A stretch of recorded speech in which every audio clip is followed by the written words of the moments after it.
সরকারের বিশেষায়িত আর্থিক প্রতিষ্ঠান, তারপরও খেলাপি ঋণ নাই, এই সুনাম ধরে রাখাই অন্যতম অগ্রাধিকার পল্লী কর্মসহায়ক ফাউন্ডেশন পিকেএসএফ-এর নতুন চেয়ারম্যান জাকির আহমেদ খানের।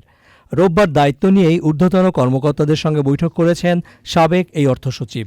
বলেছেন, অন্তর্বর্তীকালীন সরকারের প্রধান উপদেষ্টা ড. মোহাম্মদ ইউনূস, অর্থ উপদেষ্টা ড. সালেউদ্দিন আহমেদ, পরিকল্পনা উপদেষ্টা ড. ওয়াহিদুদ্দিন মাহমুদের মতো ব্যক্তিরা পিকেএসএফ-এর পরিচালনা পর্ষদে ছিলেন। কাজেই দেশে বিদেশে প্রতিষ্ঠানটির যে পরিচিতি তা আরও উজ্জ্বল করতে হবে।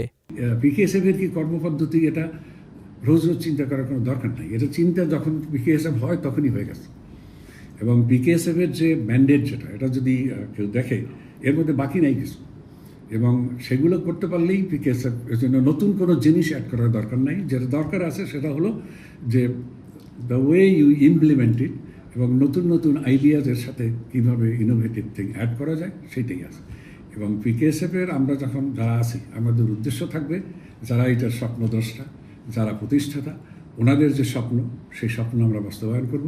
এবং বাস্তবায়ন করতে গিয়ে আমরা যদি দেখি আমাদের পদ্ধতি এবং কিছু কিছু জিনিসের পরিবর্তন করা দরকার, সেটাও আমরা করব।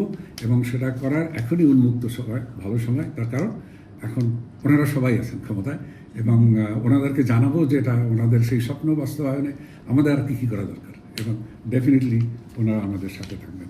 এখানে যারা কর্মকর্তা আছেন, এখানে সবাই আমি দেখলাম যে ওনারা 25-30 বছর ধরে 90 সাল থেকে এখানে কাজ করতেছেন। বাংলাদেশে এরকম প্রতিষ্ঠান খুব কম পাওয়া যাবে যেখানে লোকজনের কমিটমেন্ট, তাদের sense of belongingness, loyalty to the organisation এত বেশি যে ওনারা সারা জীবন এখানে চাকরি করে যাচ্ছেন। বাংলাদেশে কিন্তু এরকম ঘটনা খুব কম আছে, কম প্রতিষ্ঠানে আছে। সবাই সুযোগের সন্ধানে থাকে, চাকরি চেঞ্জ করে, কিন্তু ওনারা এখানে আছেন।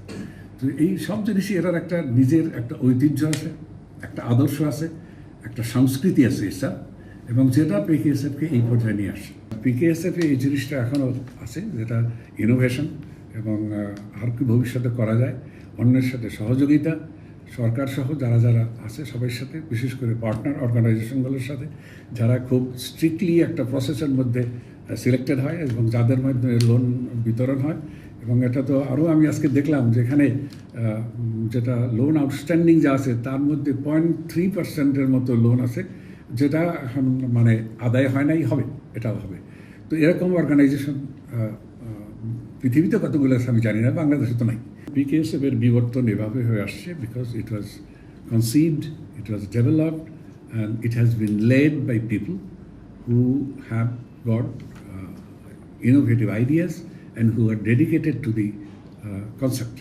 এই কারণে এই পর্যায়ে চলে আসছে। ভবিষ্যতে আমরা পিকেএসএফকে আরও উন্নত মানের পর্যায়ে নিয়ে যাব।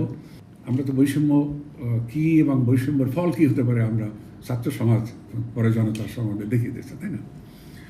সবচেয়ে বড় জিনিস ছিল বৈষম্য তো সমাজে অনেক থাকে, এবং সুযোগের বৈষম্য এবং হলো আপনার এই অর্থনৈতিক বৈষম্য। এই দুইটা অ্যাড্রেস করতে গেলে পারলে কিন্তু অনেক বৈষম্যের সাথে অটোমেটিক এসে যাবে, সলভ হয়ে যাবে। কাজেই সেই ক্ষেত্রে যে রুরাল আরবান ডিভাইড, যেটা পার ক্যাপিটা ইনকাম অথবা আমরা যেটা বলি যে জিডিপি দিয়া যে উন্নয়ন মেজার করা, এটা তো আমরা সবাই জানি দিস ইজ নট অ্যাপ্রোপ্রিয়েট।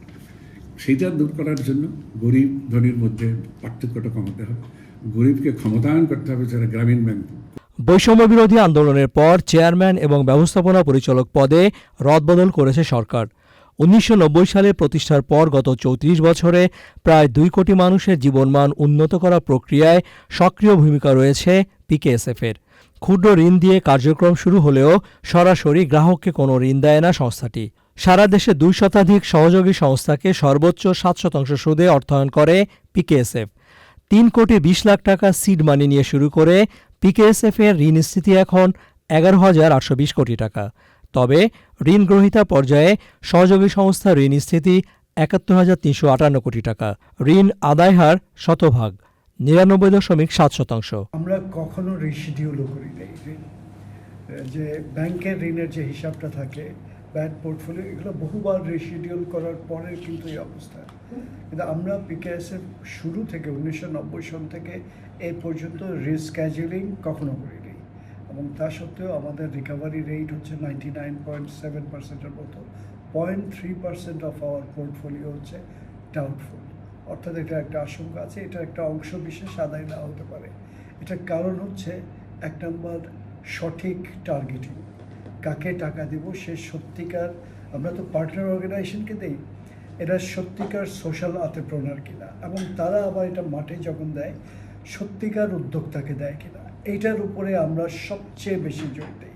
সত্যিকার উদ্যোক্তাকে যদি আপনি ঋণ দেন, সেই রিলেশনশিপটাকে কখনো খুব দাম দেয়, এই রিলেশনশিপটাকে, এটা কেউ নষ্ট করতে চায় না। কারণ সে যদি ভালো পারফর্ম করে কন্টিনিউয়াসলি আমাদের কাছ থেকে অন টাইম টাকা পেতে থাকবে, এখানে কোনো স্পিড মানি নাই, কোনো রকমের অন্য কোনো অর্থায়ন নাই।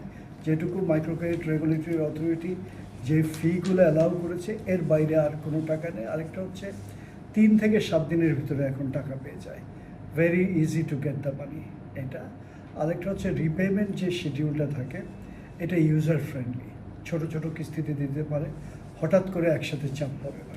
We are blessed in a sense যে এটা যারা প্রতিষ্ঠা করেছিলেন তারা ছিলেন সব এনলাইটেন্ড লোক, আমাদের দেশের সবচেয়ে ভালো লোকদেরকে আমি বলবো যে। পিকেএসএফ এর পরিচালনা পর্ষদে প্রতিষ্ঠার সময় থেকে টানা 11 বছর 3 মাস চেয়ারম্যান হিসেবে দায়িত্ব পালন করেছেন পরিকল্পনা ও শিক্ষা উপদেষ্টা ডক্টর ওয়াহিদুদ্দিন মাহমুদ। অন্তর্বর্তীকালীন সরকারের প্রধান উপদেষ্টা ডক্টর মোহাম্মদ ইউনূস 1990 থেকে 2011 সাল পর্যন্ত পর্ষদ সদস্য ছিলেন, আর অর্থ ও বাণিজ্য উপদেষ্টা ডক্টর সালেহউদ্দিন আহমেদ 9.5 বছর পিকেএসএফ এর ব্যবস্থাপনা পরিচালক হিসেবে দায়িত্ব পালন করেছেন। রিজভিনা ওয়াজ, চ্যানেল আই, ঢাকা।